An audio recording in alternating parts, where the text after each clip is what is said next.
La teoría atómica moderna. Uno de los factores más importantes en la construcción del modelo atómico actual fue el descubrimiento de sus partes. Digo, si los átomos no se pueden ver a simple vista, es claro que sus partes aún menos. Para descubrirlas se necesitó de mucho ingenio y algunos golpes de suerte. La primera partícula subatómica que se descubrió fue el electrón. Las partículas negativas que se mueven alrededor del núcleo. Para cuando este se descubrió, ya se habían no solo observado varios fenómenos eléctricos, sino que ya se había experimentado con ellos gracias al trabajo de científicos como Benjamin Franklin, Alessandro Volta y Michael Faraday. Gracias al trabajo de ellos se creó un dispositivo llamado el tubo de rayos catódicos. Esto no es más que un tubo al cual se le ha aplicado un vacío, es decir, que se le ha sacado el aire y a través del cual se hace fluir una corriente de un electrodo negativo hacia uno positivo. Esto genera un rayo que es normalmente invisible, pero con una pantalla fosforescente en el fondo, este se vuelve visible. Al electrodo negativo se le conoce como cátodo, pues de allí se originan los rayos, y de eso proviene el nombre. Y al electrodo positivo se le llama ánodo. Joseph John Thomson, más conocido como J.J. Thomson, un científico inglés, experimentó en una ocasión con los rayos catódicos. Realizó algunas alteraciones. Para ello colocó una placa magnética con un polo cargado positivamente cerca del rayo y vio su efecto. Esto hizo que el rayo se desviara hacia el polo positivo, lo cual lo llevó a la conclusión que los rayos catódicos tenían que estar cargados de algo negativo. Además, colocó una placa térmica en medio del tubo y midió cuánto calor se transmitía hacia esta. Con esto pudo indicar cuánta carga se generaba por gramo de material utilizado. El resultado fue un número grande, 1.609 por 10 a la 8 coulombs por gramo. No solo esto, sino que usó diferentes materiales para el cátodo y se percató que independientemente de qué material utilizara, la carga era la misma. Eso lo llevó a pensar que estas partículas de carga negativa eran más bien idénticas en todos los átomos.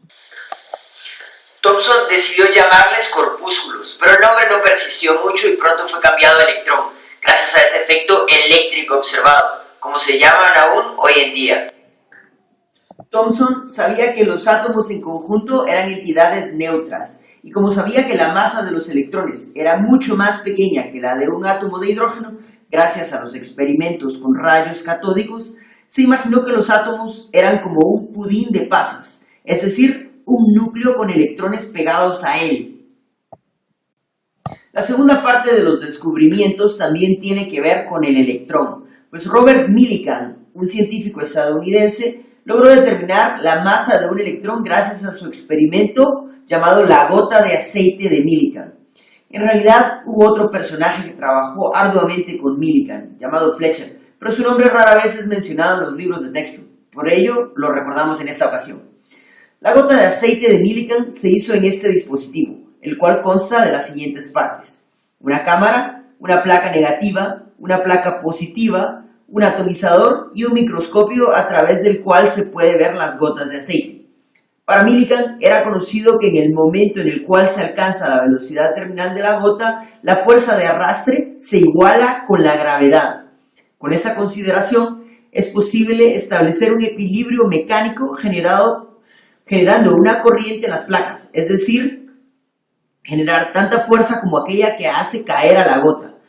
Como esta carga era conocida y además a raíz de los experimentos de Thomson se conocía la carga que generaba un electrón por gramo, recuerdan nuestra parte anterior, Millikan pudo determinar cuánta carga era necesaria para equilibrar la masa de un electrón, pues siempre se repetían cargas que eran múltiplos del número 1.59 por 10 a la menos 18 coulombs. Esto significaba que la carga del electrón se correspondía con este valor. Además, como el experimento de Thomson había revelado la carga por unidad de masa, Millikan dividió estas dos cantidades y obtuvo la masa de un electrón individual. Sorprendentemente, el cálculo de Millikan apenas difiere en un 1% con la masa del electrón que conocemos actualmente. La siguiente parte del modelo atómico se la atribuimos a Ernest Rutherford. Para el momento que él inició su experimento, se había avanzado ya en el campo de la radiactividad. En específico, se había descubierto que algunos materiales irradiaban ondas y que estas ondas tenían distintas cargas y fuerza. En En el campo de la radiación se conocía, por ejemplo, que la radiación alfa con carga positiva podía ser detenida por una hoja de papel, es decir, que no tenía mucha fuerza. Por otro lado, la radiación beta con carga negativa podía pasar el papel, pero no así una hoja de metal. Y por último, la radiación gamma, que no tiene carga, esta sí que podía traspasar muchas superficies, incluso el plomo. Rutherford irradió una placa de oro con rayos alfa que tienen carga positiva y observó que estos rara vez se desviaban. Esto, de acuerdo al modelo de Thomson, no tenía sentido, pues si el núcleo estaba lleno de protones y electrones y los protones tenían mayor masa, la gran mayoría de los rayos se debió haber desviado, porque las cargas iguales se repelen. Esto daba solamente una solución posible, y es que el modelo de Thomson era incorrecto. Rutherford concluyó que si los rayos se desviaban muy pocas veces, esto era porque con relación al átomo completo, el núcleo era muy pequeño. Los electrones debían estar alrededor y el espacio entre unos y otros era un espacio vacío. Esta era una idea muy revolucionaria, por lo que propuso que los electrones se movían en órbitas definidas, como los planetas.